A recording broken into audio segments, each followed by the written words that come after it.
assim seja.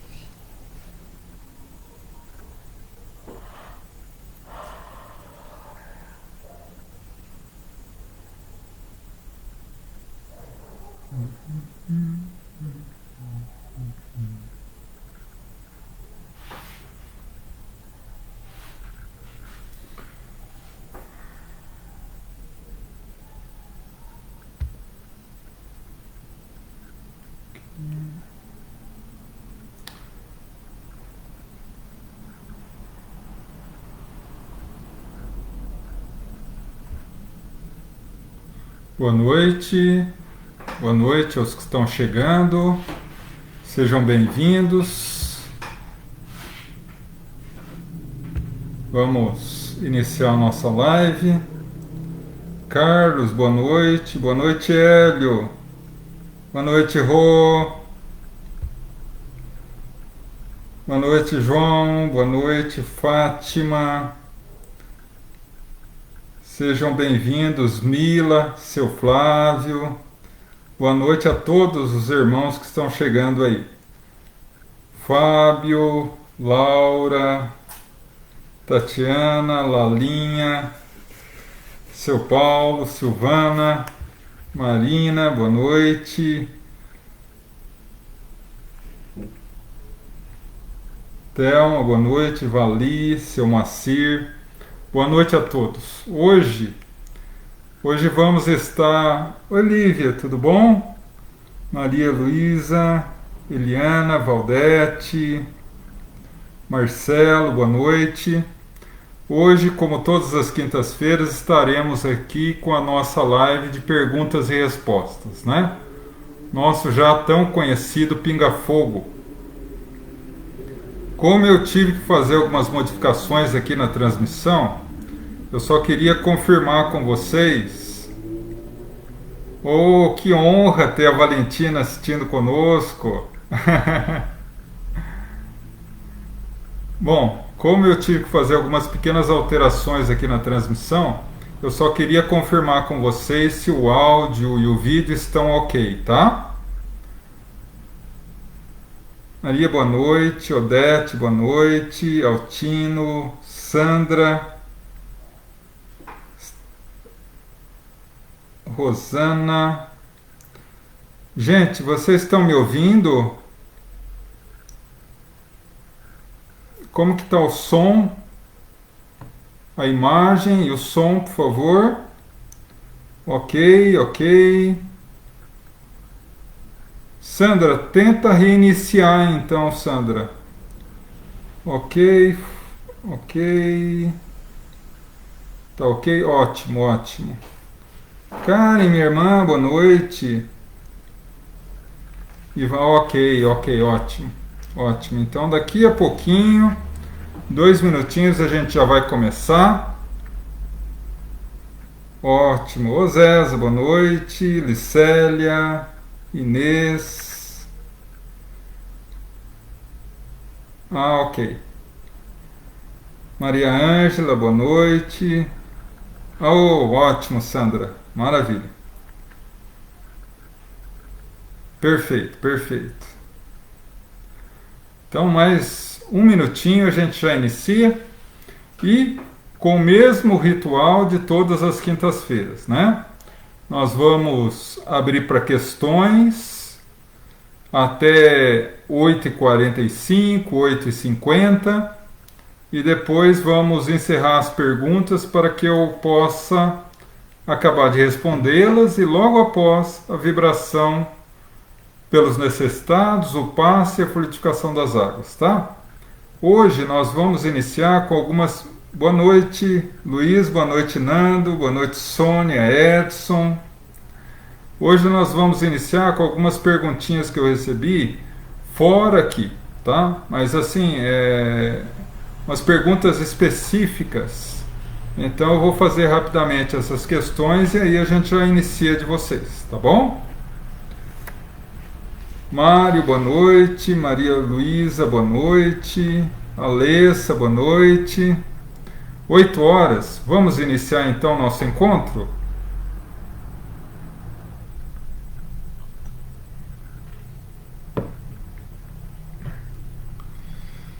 Eu convido a todos a elevar o pensamento a Deus, a nosso Mestre Jesus. Vamos entrar em sintonia com os nossos amigos espirituais, para que ao longo de toda a nossa reunião, eles nos possam conceder a paz, a harmonia, a bênção, a proteção, o auxílio necessário para as nossas dificuldades íntimas, e ao sairmos dessa reunião, possamos ser renovados e fortalecidos para continuar as nossas tarefas. Que assim seja, graças a Deus. Bom, meus irmãos, então aqui, ótimo, maravilha. Então, eu só vou fazer algumas questões aqui, e logo após vocês já podem ir formulando a de vocês, e aí a gente vai respondendo, tá bom? A minha mãe está aqui agora comigo, voltou, né? E agora ela vai fazer essas questões e eu vou estar respondendo. Enquanto isso, vocês vão colocando as questões que vocês eventualmente tenham dúvida. Boa noite, meus irmãos. Que Jesus abençoe a todos com muita paz e luz. Há 13 anos, perdi meu filho com 25 anos de aneurisma. Desde então, não sonho com ele. Queria muito sonhar e ver se ele está bem. Bom, a questão do sonho com o familiar, nós já comentamos várias vezes na nossa live, que quando dormimos, vamos ao mundo espiritual e muitas vezes encontramos esse ente querido desencarnado, né? Mas sonhar com ele é uma lembrança do que muitas vezes a gente vivenciou no mundo espiritual, e essa lembrança muitas vezes vem misturada com algumas fixações mentais, emocionais, como a gente já comentou várias vezes. Agora, o fato de você não lembrar não significa necessariamente que você não esteve com ele, né? O que nós podemos fazer, e o que geralmente temos feito nas nossas reuniões, é começar a pedir nas horas das vibrações, por ele, por você, rogando a Deus, aos espíritos amigos, que abençoem para que possa, se não houve ainda esse encontro no mundo espiritual, no sono seu, que possa vê-lo e que você se recorde através do sonho, tá? Pergunta: gostaria de saber quanto tempo leva para o espírito acordar de seu sono depois do desencarne? Bom, o período que leva para o espírito despertar no mundo espiritual depois do desencarne varia muito. Por quê? Porque depende muito do espírito. Quanto mais apegado à matéria, quanto mais perturbado no sentido psicológico da palavra, ele mais tempo leva para a recuperação. Porque ele só desperta quando ele tem condições de ter o conhecimento do que ocorreu com o mínimo de serenidade possível, né?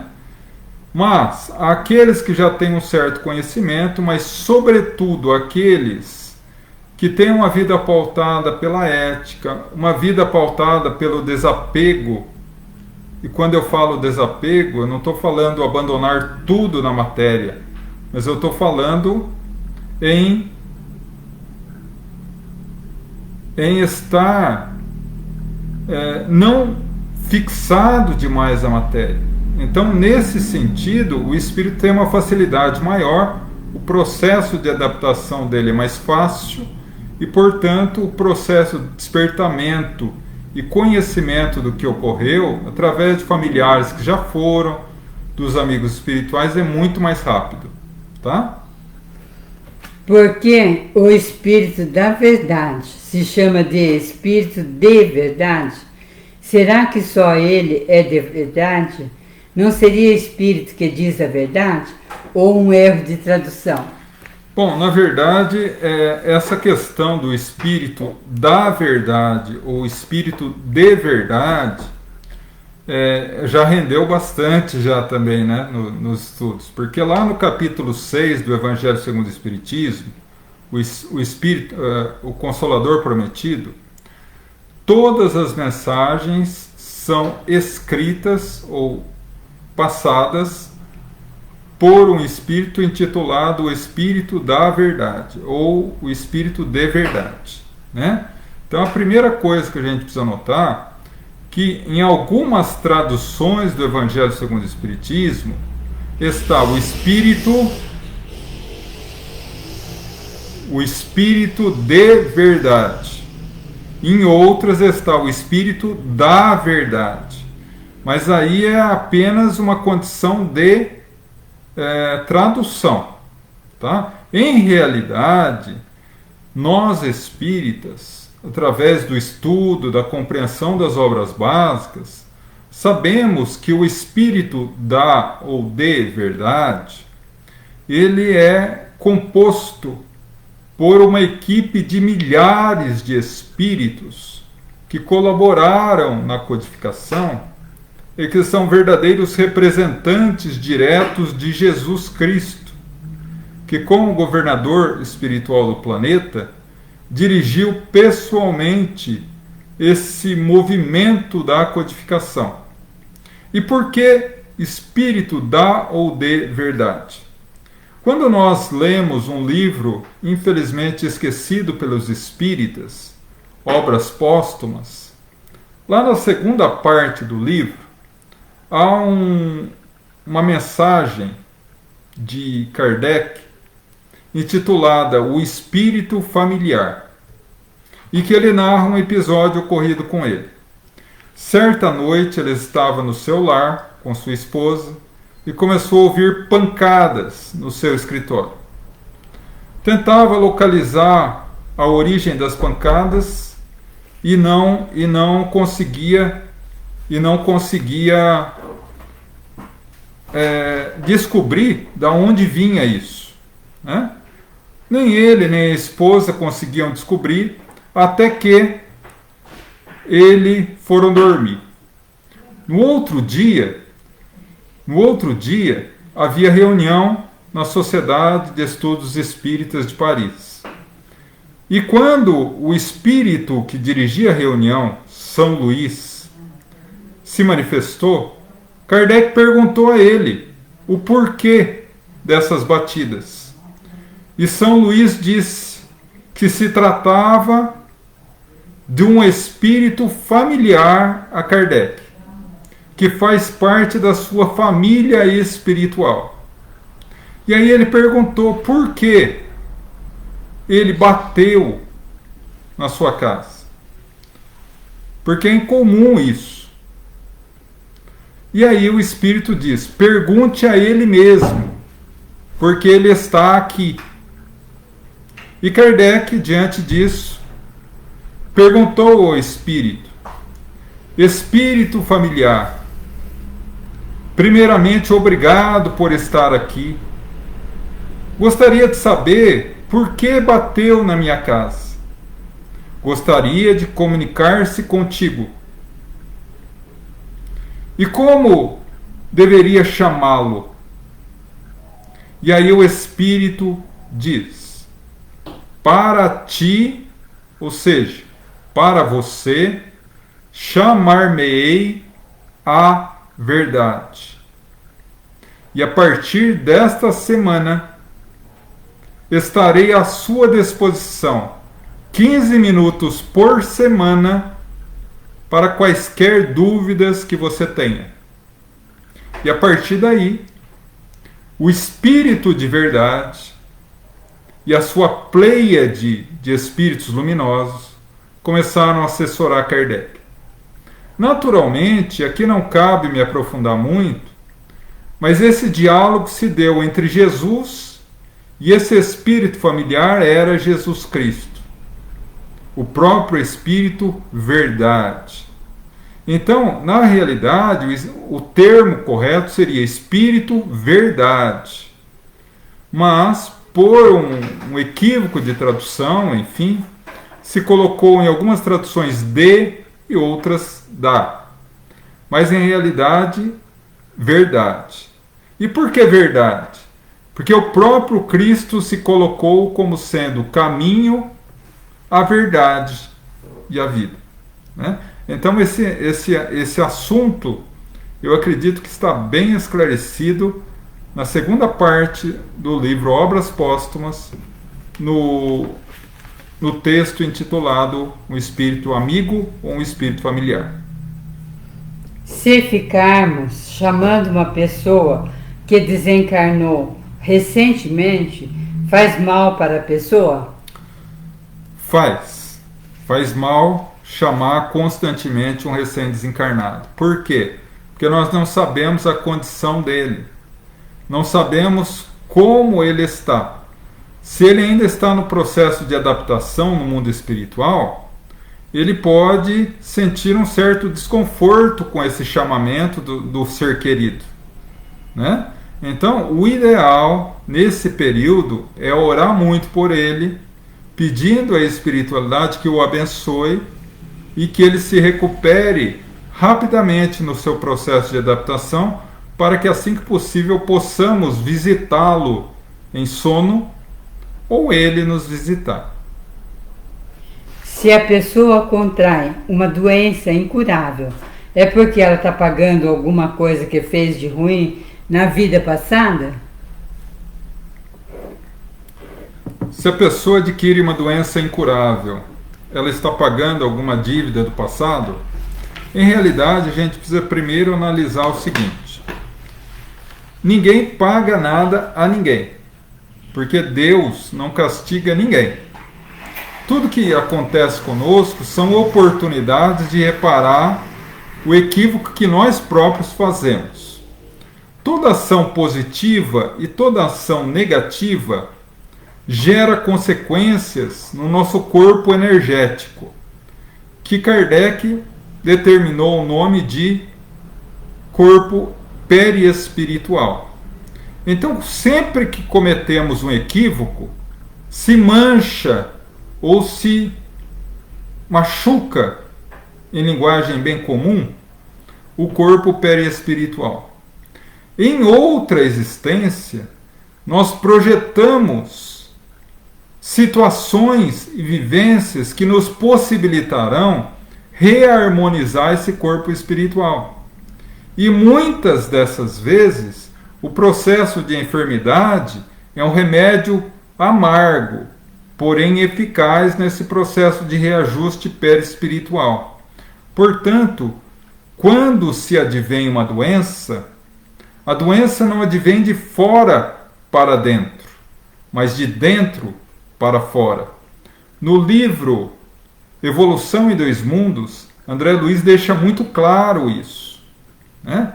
Então, todo o processo de doença é um alarme para o corpo físico, para o espírito, que algo está errado dentro dele e que ele precisa reparar isso, que é um problema que pode ser dessa existência ou de existências anteriores, como o item 1º e 2º do capítulo 5 do Evangelho segundo o Espiritismo, quando Kardec estuda o Bem-aventurados aflitos, quando ele começa a falar sobre as aflições atuais e anteriores.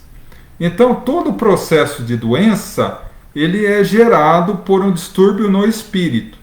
Portanto, pode ser sim considerado um processo de reabilitação, mas não de castigo ou de pagamento. Tá bom? Então, essas são as questões que tinham.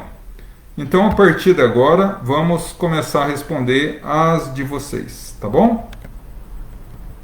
Deixa eu só subir um pouquinho aqui para ver como é que estão, se tem mais alguma aqui em cima.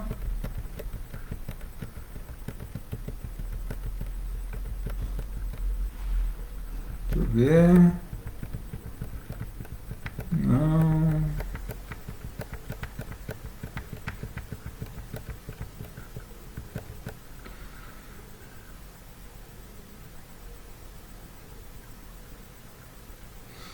Por que é permitido uma pessoa ser sequestrada, estuprada, ficar confinada em um quarto por anos, até que um dia acaba sendo encontrada?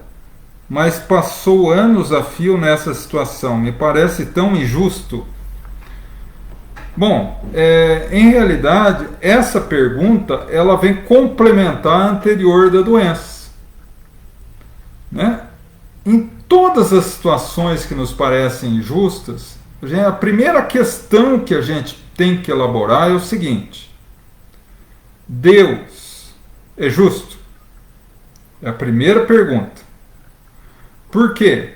Se nós entendemos Deus como a suprema justiça, então somos forçados a acreditar que não há injustiça no mundo. E que todas as situações que nós passamos não são frutos de injustiça, mas de uma lei maior de causa e efeito. No entanto, quando ocorrem situações tão deprimentes quanto sequestro, estupro ou enfim, outras situações como você colocou, são naturalmente consequências de atos. O que ocorre? Lembra quando eu falei que toda ação negativa nossa marca o perispírito? Então, nós chamamos isso de consciência pesada. Né? Quando nós encarnamos, nós trazemos no nosso campo vibratório, no nosso campo energético, no nosso perispírito, a marca desse delito, desse erro, desse equívoco. E isso acaba gerando para nós pessoas e situações que nos auxiliarão a reparar esse equívoco, conforme o nosso plano encarnatório. Ponto. Aqui eu abro um parênteses em caixa alta, negrito, itálico, sublinhado, piscando.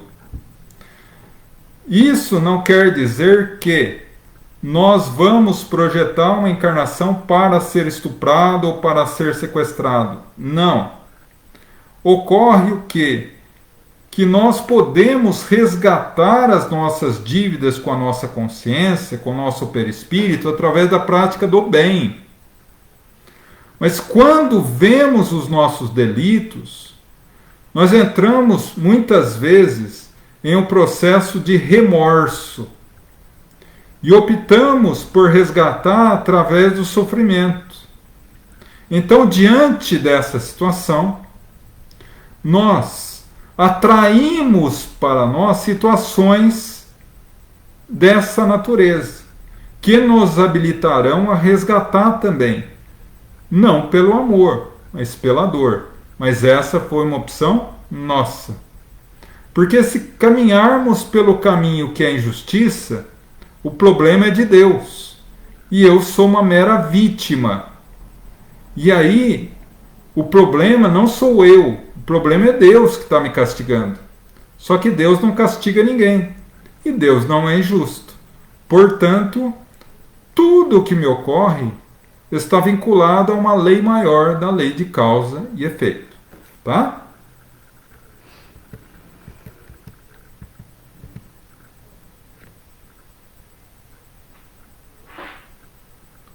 Desculpa, gente, eu cheguei mais perto aqui para poder enxergar, tá? Porque os olhos já não são mesmos, já não são os faróis de antigamente. Se posso falar um pouco sobre OVNIs, objetos voadores não identificados. Na verdade, quando a gente fala em OVNI, a gente é remetido naturalmente a extraterrestre, né? Em relação a isso, nós precisamos analisar o capítulo 3 do Evangelho segundo o Espiritismo, Há muitas moradas na casa de meu Pai. Existem só 3 elementos no universo: Deus, o Criador; Espírito, a criatura; matéria, aquilo que nós usamos como ferramenta para viver fisicamente. Então, diante disso, na codificação, o Espírito Verdade deixa claro que todos os planetas têm vida. cada qual se manifestando de uma forma conforme o seu nível evolutivo. Quanto mais primário, quanto mais atrasado o planeta, mais materializado. Quanto mais adiantado, menos materializado, mais evoluído. Então, diante disso, nós temos condições de analisar essa questão dos OVNIs e dos extraterrestres. Primeiro, esse não é o termo correto. Não existe extraterrestre. Existem espíritos. Porque quando nós utilizamos o termo extraterrestre, nós estamos falando aquele que não é da Terra. Tudo que é fora da Terra é extra. Então, extraterrestre que é de fora da Terra. Não é da Terra. Né? Agora, é um termo muito vago, porque se supõe que a Terra seja o centro do universo. Tudo que não está na Terra é extra. Só que se nós estivermos em Júpiter, eles podem olhar para a gente e falar, eles são extra-jupiterianos. Se estivermos em Marte, extra-marcianos. E assim por diante. Então o termo correto são espíritos. O mesmo espírito pode encarnar na Terra, em Marte, em Júpiter, em Netuno, em Vênus, dependendo do quê? Do seu padrão de evolução moral ou não. O espírito se adapta às condições daquele planeta, conforme as suas condições morais. Então, quando nós falamos em extraterrestres, nós estamos falando de irmãos nossos, espíritos em essência como nós, que estão estagiando em outras salas de aula, nessa imensa escola do universo. Cada planeta é uma escola. Agora, OVNIs, é natural que os espíritos que estão estagiando em planetas mais evoluídos venham à Terra para nos auxiliar. Porque nós precisamos quebrar essa ideia de Star Trek, de Guerra nas Estrelas, Star Wars, ou invasão de alienígenas. Isso não existe. Porque existem espíritos menos adiantados do que nós, ou ainda vinculados ao mal? Tem.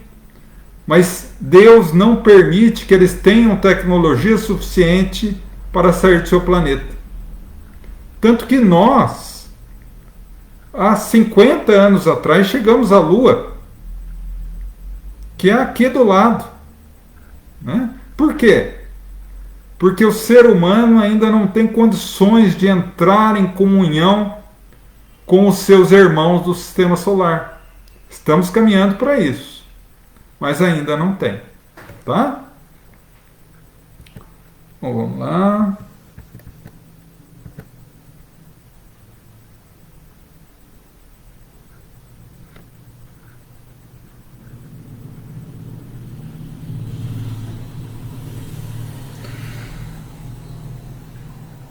Ufa, Janice, fiquei até aliviado. Você vai saber o porquê. Emmanuel orientou a Chico que se deve aguardar 72 horas para a cremação. Isso no livro...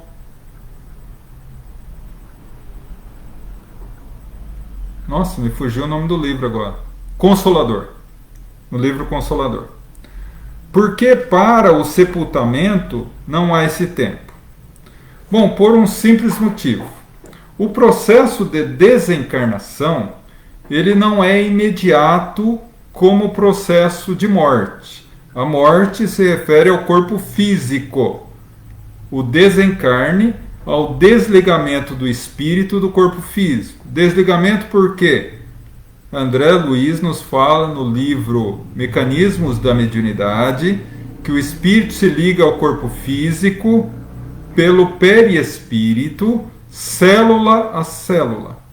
Então, quando o corpo físico morre, inicia o processo de desligamento do espírito do corpo, que é um processo mais rápido, ou mais longo, dependendo do nível moral do espírito desencarnante. Diante disso, Emmanuel orienta que se aguarde 72 horas no caso de cremação, por um simples motivo. No caso da cremação, é quase que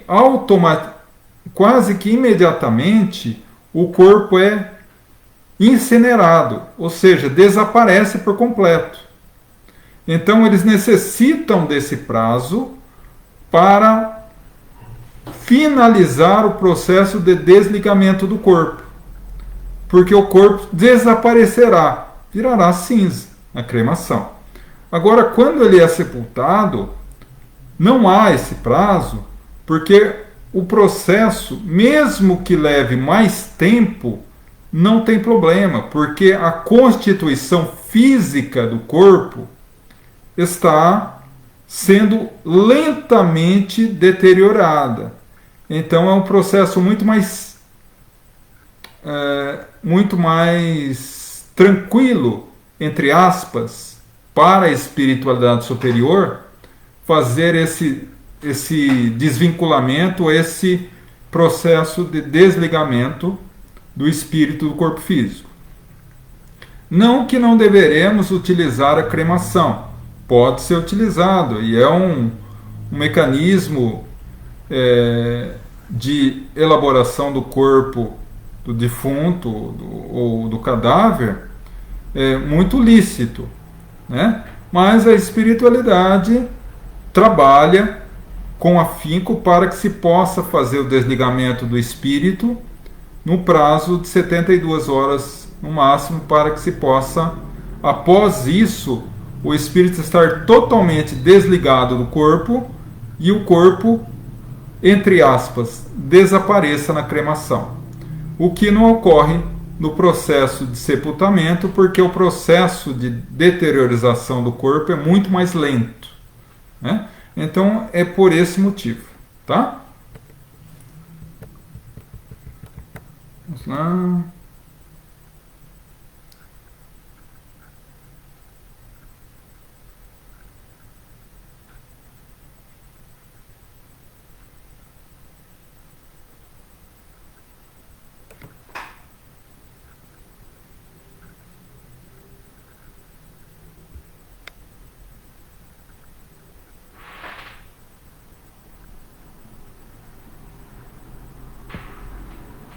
Uma prima minha desencarnou ontem no Rio de Janeiro em decorrência da Covid. Infelizmente, lá está com muita demanda e foi difícil encontrar uma vaga para o sepultamento, que só ocorrerá amanhã. Nesse caso, a espiritualidade age para confortar o desencarnado? É possível que ela se ressinta com essa demora? Acho muito pouco provável, minha irmã. Por quê? O processo de desencarne, ele gera um processo de apagar, de sono, vamos colocar assim. Ele adormece no corpo físico ou desmaia no corpo físico e acorda no mundo espiritual, que é o processo de adaptação dele, que Kardec chama de processo de perturbação espiritual. Não no sentido literal da palavra, mas no sentido de adaptação. Então, muitas vezes, no momento que ela desencarna, ela adormece e vai ser conduzida a um hospital espiritual nas colônias e passar um longo ou curto tempo de repouso, adormecida, depois do que ela será despertada pelos familiares e pelos médicos. Então, em realidade, a probabilidade dela ter percebido essa demora é muito pequena. Isso só ocorre quando o espírito é extremamente apegado à matéria. E aí muitas vezes ele acompanha o velório. E aí pode eventualmente, se ele tiver tendências ao egoísmo, ao orgulho exacerbado, ele pode vir a se ressentir disso. Mas é muito pouco provável.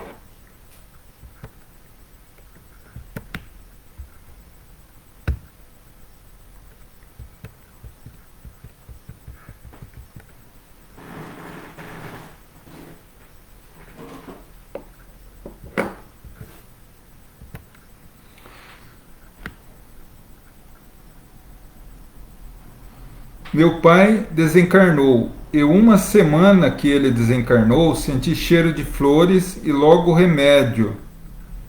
2 dias antes dele desencarnar, eu fiz uma cirurgia. Será que foi ele que fez uma visita? Com certeza, minha irmã. Com certeza. Né? Os nossos familiares, quando desencarnam, continuam nos amando igualmente. E você captou essa presença dele ali através disso. Né? Então é incrível essa forma, é maravilhosa realmente a forma com que eles se apresentam, de forma suave, de forma tranquila, como quem diz, eu estou aqui também, né? Ocorreu um caso muito interessante, há muitos anos atrás, com uma tia muito amada. Ela fez uma cirurgia e durante a noite, de madrugada na realidade, o médico entrou no quarto dela e falou, olha, eu vou ter que colher um pouco de sangue. E naquela época, não quero contar a minha idade, mas fazem algumas décadas, era daquelas seringas de vidro grandes. E ele tirou e deixou a seringa, ainda com um pouco de sangue, na cabeceira da cama, no criado mudo. E a minha tia ainda pensou, nossa, que coisa, que falta de higiene, né? Deixar ali, né? E tal. Aí no outro dia a médica veio passar para vê-la, e aí alguém passou e levou, né? Uma enfermeira passou lá, viu e levou. E aí a médica veio e ela perguntou, doutora, eu passei bem a noite, tudo, só estranhei um médico passar aqui e tirar sangue de mim, e ainda inclusive deixou a seringa aqui. E ela falou, não, ninguém teve aqui essa noite. E aí ela percebeu tardiamente que se tratava de um médico espiritual e que a seringa era a prova de que ele esteve ali. E por muitos anos ela se ressentiu de não ter guardado a seringa. Né? Então é assim, eles se apresentam para nós de formas muito, muito curiosas. Né?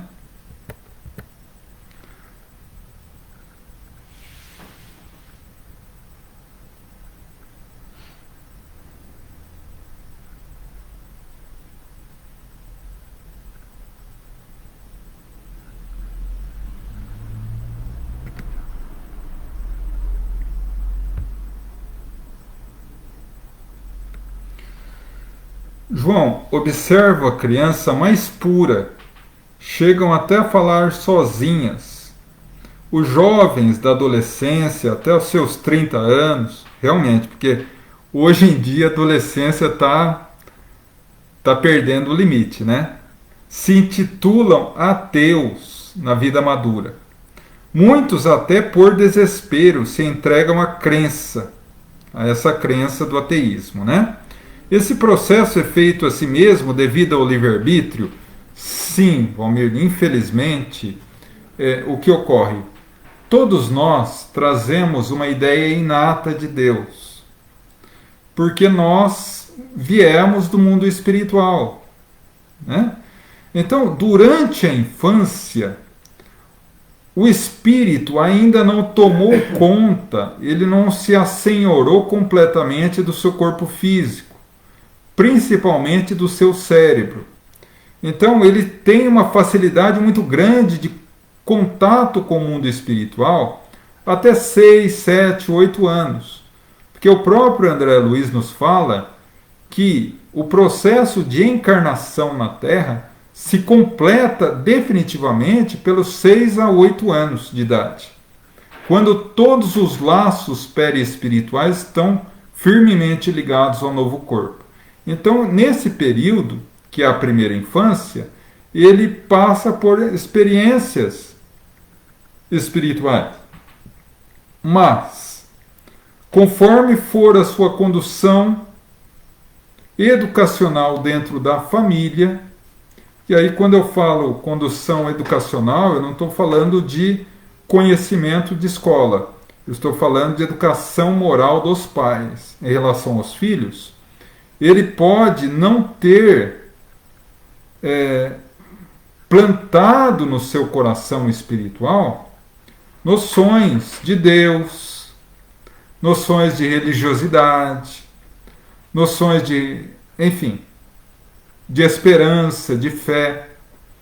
E aí, quando chega a adolescência, irrompe nele, na maioria das vezes, as tendências positivas e negativas que ele traz do passado. E entra ele em uma luta íntima entre o que ele traz do passado e o que ele aprendeu na infância com os pais, no seu processo educacional. E o resultado dessa luta, em que vai, logicamente, interferir de forma eficiente o seu livre-arbítrio, será o que ele forjará para a fase adulta. Um cidadão de bem, um cidadão voltado a Deus, ou um cidadão ateu, um cidadão que não crê em Deus, que não tem forças morais para lutar. Então, isso depende de uma série de fatores, o processo educacional dele, as condições ou situações e tendências que ele traz do passado, que acabam interferindo muito para que ele se torne um espírito encarnado que se volte ao ateísmo, por exemplo. Mas o fator primordial é, sem sombra de dúvida, o livre-arbítrio. Tá?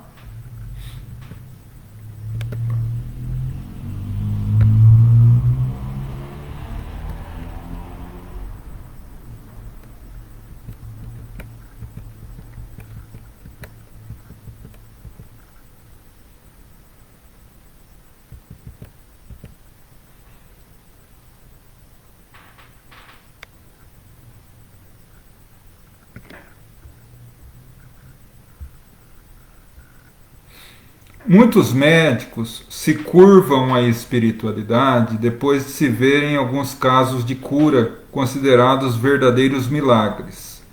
Mas vejo ainda um número muito pequeno. Quando a ciência irá crer na espiritualidade, sem dúvidas, e verem nós, os espíritas, não nos verem ou deixarem de ver a nós espíritos como loucos fanáticos. Na verdade, há um movimento muito grande nesse sentido, né? O próprio Kardec, lá 163 anos atrás, já fazia o casamento da ciência e da religião, né? Quando o próprio Kardec, na codificação, disse: se um dia a ciência comprovar que o espiritismo está errado em algum ponto, cabe ao bom espírita abandonar o ponto equivocado e seguir a ciência. Na década de 50, ou seja, 70 anos atrás, André Luiz disse assim, que essa frase dele pareceu até um pouco orgulhosa. Ele disse: as minhas obras, no futuro, serão estudadas nas universidades. E hoje, nós encontramos teses de mestrado e doutorado sendo defendidas em várias universidades do Brasil e do mundo, baseadas em tese dos livros de André Luiz. As AMES, Associação Médico Espírita, está crescendo de forma espantosa, né? E muitos médicos já se voltam à espiritualidade. Né? Há um processo de mudança nisso, né? Logicamente que, devido ao estudo do corpo humano, né? Lembrando até do grande fisiologista Charles Richet, aliás, Pierre Janet, na França do final do século XVIII, XIX, aliás, que falava que ele havia aberto milhares de cadáveres e jamais tinha encontrado a alma, né?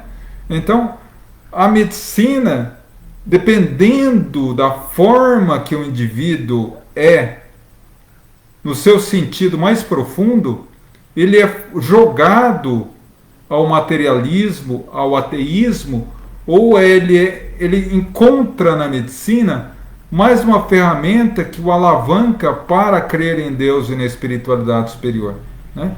Mas isso, graças a Deus, vem mudando gradativamente. Lembrando que ser chamado de lunático ou fanático é para nós espíritas, deve ser até uma forma carinhosa de se falar, porque em realidade Jesus foi considerado um lunático, Sócrates foi considerado um lunático, João Evangelista, Francisco de Assis, Madre Teresa de Calcutá, Chico Xavier, Mandela e tantos outros que foram na sua época considerados verdadeiros malucos.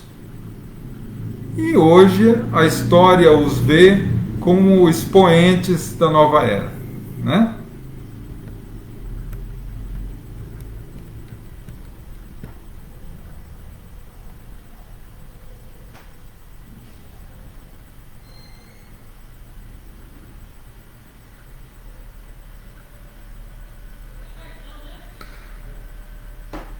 Minha irmã Rosimeire, eu tomo a liberdade de falar o teu nome porque está na tua pergunta. Boa noite, João. Meu filho foi assassinado há 6 meses. Será que ele já acordou? Fico muito confusa. Sonhei com ele apenas uma vez. Tinha 3 meses que ele havia falecido. Nunca mais sonhei. Por quê? Rosimeire, primeiro, receba o nosso acolhimento. Não só o meu, mas tenho certeza de que todos aqui que estão também estão vibrando por você e pelo seu filho. Em realidade, você sonhou com ele porque você o encontrou no mundo espiritual. A espiritualidade superior lhe permitiu esse encontro para aliviar o seu coração dolorido. Nós sabemos que ao dormir, saímos do corpo e muitas vezes visitamos no mundo espiritual os nossos entes queridos. Isso não é tão comum porque nem sempre nós estamos nas condições ideais de fazer esse contato, ou eles. Quando há um desencarne trágico, o espírito é socorrido ao hospital e passa por um período de tratamento para adaptação no mundo espiritual, para refazimento do seu corpo espiritual, para que ele acorde totalmente liberto de toda dor e sofrimento. Então, nesse período de tratamento, assim que lhe foi possível, logicamente acompanhado pelos médicos espirituais, você fez uma visita a ele e trouxe essa lembrança. Depois do que ele continua hoje o processo de tratamento ainda, porque é muito recente, mas eu tenho absoluta certeza que assim que ele tiver alta, assim que ele tiver pronto, ele terá a oportunidade de vir visitá-la e você visitá-lo também, tá? Não se preocupe demais em sonhar com ele. Sempre que pensar nele, pense nos momentos felizes. Converse com ele, conversas alegres, conversas que tragam positividade. E isso vai ajudar demais ele nesse processo de recuperação, tá?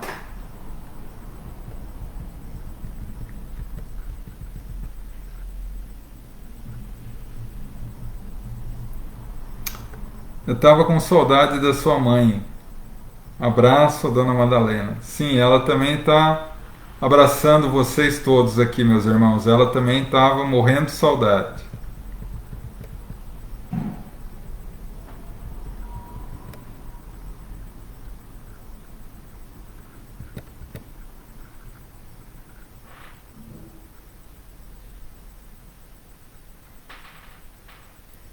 Natalina, minha irmã, tente sair do Face e entrar novamente.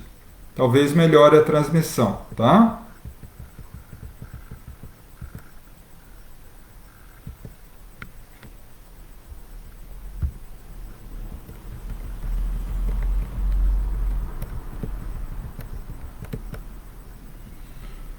Bom, meus irmãos, 15 para as 9, e exatamente às 15 para as 9 acabaram as questões. Então vamos aproveitar para já encerrar as questões e partir para a vibração pelos necessitados, e logo após nós faremos a vibração do passe e da fluidificação das águas. Então eu já convido vocês também a separar o copo ou a garrafinha com água para que possam também ser fluidificadas, tá bom? Então eu convido a todos a fecharem os olhos, abrindo o coração e a mente, abrindo os braços para receber esse doce abraço de Jesus. E envolvidos nesse abraço carinhoso, vamos falar-lhe ao ouvido das nossas necessidades e aflições. E Ele, o celeste amigo, haverá de nos amparar, uma vez que nos disse: vinde a mim todos vós que estáis cansados e fadigados, e eu vos aliviarei.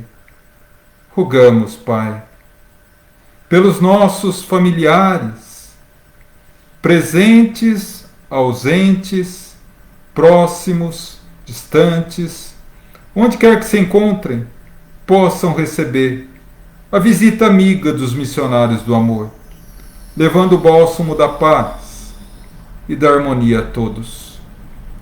Rogamos pelos nossos irmãos encarnados, que passam por provas e expiações, seja na fase da infância, da adolescência, na fase adulta ou idosa. Rogamos, Pai, que seu infinito amor possa iluminar-nos os caminhos para encontrar a paz e a harmonia. Rogamos pelos nossos irmãos que passam pela vida física aprisionados a um leito de hospital, a doenças tidas pela medicina humana como incuráveis. Rogamos a cura, Senhor. Mas se não for possível, uma vez que a dor e o sofrimento, a doença, é remédio amargo para a cura do espírito, rogamos fé, perseverança, resignação e, sobretudo, a certeza que dia virá encontrarão muito mais do que a saúde física, a saúde espiritual. Pedimos, nesse momento pedimos, por todos os irmãos que sofrem, todos aqueles que nesse momento a nossa mente alcança, todos aqueles que nos pediram preces, orações, ao longo de toda a semana, todos aqueles cujo nome estão sendo escritos nos comentários. Enfim, Mestre amado, abençoa com seu luminoso exército a todos os necessitados que rogamos nesse momento, nessa fabulosa corrente de luz que fazemos nesse momento, que seus mensageiros possam alcançar cada um, uma vez que Tu és, Mestre amado, o doce pastor de todos nós. E como Tu mesmo disse, conheço todas as minhas ovelhas, uma a uma. E por isso peço, Senhor, que seu luminoso exército alcance a todos, levando o remédio, a paz, a força, a proteção, o alívio, a serenidade, a harmonia, o consolo, a fé, a esperança, a resignação e, sobretudo, a certeza de que todos os desafios da nossa vida física passam e nós somos eternos. Pedimos agora pelos nossos irmãos desencarnados, a todos os nossos irmãos desencarnados, mas sobretudo aos nossos familiares que se foram antes, que retornaram antes para a pátria espiritual, sob orientação de nosso Mestre Jesus, para que Deus os ilumine na nova etapa das suas vidas e que recebam de nós, com um buquê luminoso, o nosso mais puro sentimento de saudade, banhado na fé em Deus. Rogamos por aqueles nossos irmãos que sofrem no mundo espiritual as consequências de uma vida voltada ao erro. Rogamos, Mestre, que o arrependimento seja a chave que lhes abra a porta da vida renovada. Pedimos, Senhor, pelos nossos irmãos suicidas, aqueles que, dilacerados pela dor, se aprisionam no cárcere do sofrimento e do desespero. Rogamos por eles, para que a doce Mãe Maria de Nazaré, a misericordiosa Mãe da humanidade, os acolha em seu braço maternal e lhes abra as portas da vida renovada. Rogamos agora pelos doentes da alma, pelos orgulhosos e egoístas do mundo, por aqueles que são dominados pelo tumor do mal. Rogamos por eles, para que a semente luminosa da tua verdade floresça em seus corações e os tornem dignos do teu infinito amor e misericórdia.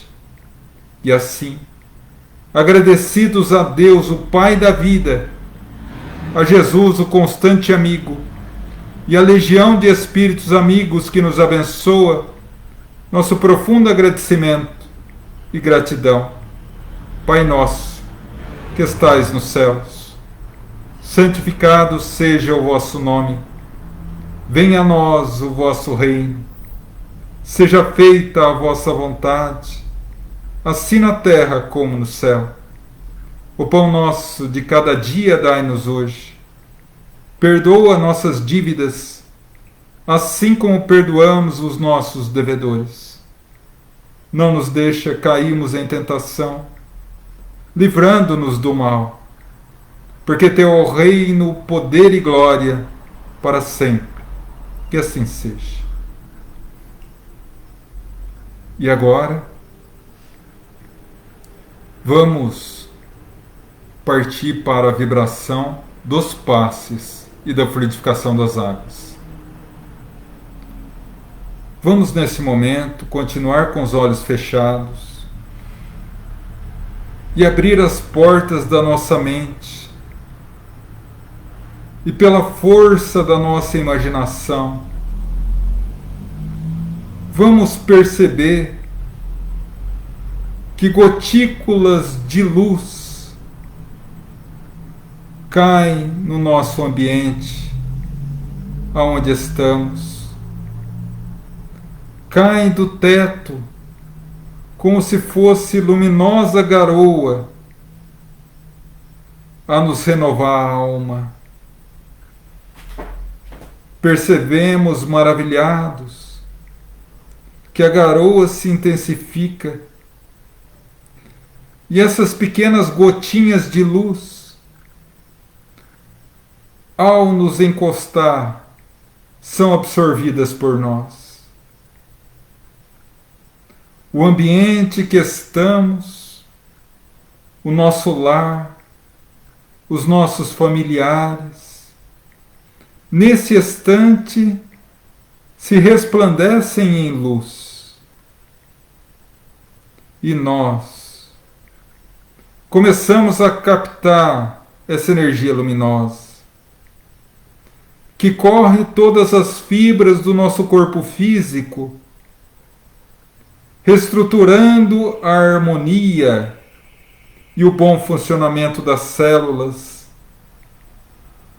Atinge a nossa mente, clareando o nosso pensar, retirando o peso e a negatividade dos pensamentos fixantes e viciantes, e resplandece na nossa tela mental a luminosa mensagem, a luminosa figura de Jesus. Mas essa luminosa energia atinge agora o nosso coração, a nossa alma, e somos invadidos por uma onda de paz, de fé e de esperança. Podemos até ouvir na acústica da nossa alma: filho, vá em paz. Estou contigo nas lutas do mundo, para que um dia possa adentrar o meu reino. Estou contigo em todas as lutas. Vai em paz. E em todas as suas dificuldades, lembre, o único caminho a seguir é amar. Não porque os outros mereçam, porque afinal de contas, aqueles que mais precisam do nosso amor é aqueles que não merecem. Mas ama, não para iluminar os outros, mas para se auto-iluminar. Vá em paz e ama. E assim, lentamente, começamos a voltar à nossa consciência natural. Já fomos invadidos por uma luminosa energia do passe. As águas diante de nós já são remédio luminoso. Nos resta agora agradecer.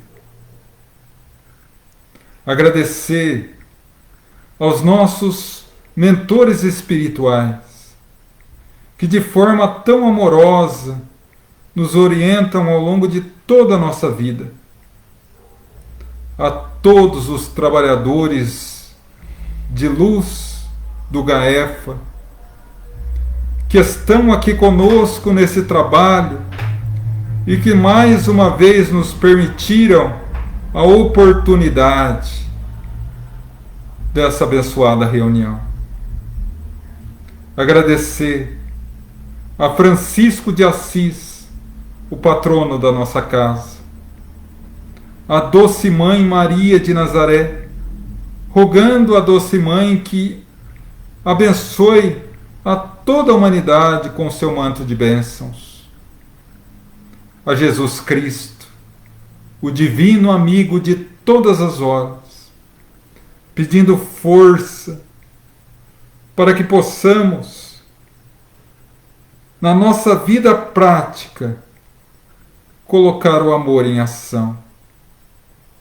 E a Deus, o nosso Pai, a quem mais uma vez agradecemos a oportunidade, entregamos essa reunião aos seus pés, Pai de misericórdia, e rogamos, nos conduza por uma noite abençoada, e que amanhã, ao despertarmos, possamos ver o mundo com outros olhos, os olhos do Teu infinito amor, ver os adversários do nosso caminho como doentes, extremamente necessitados do remédio do amor.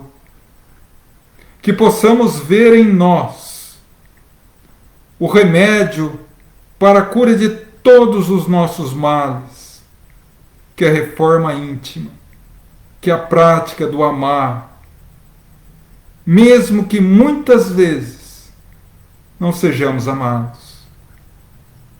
Que possamos recordar, Senhor, que o grande triunfo do Cristo foi nos ensinar que na terra, que nas dificuldades que nos são apresentadas, precisamos aprender a servir, a amar, mesmo que muitas vezes, por honra do teu infinito e amoroso nome, não sejamos amados, não sejamos servidos. Porque aquele que serve será servido no reino dos céus. Aquele que ama será amado. E nas palavras do doce cantador de Assis, aquele que morre com a consciência tranquila do dever cumprido, de ter a certeza que amou o que pôde, viverá a vida eterna.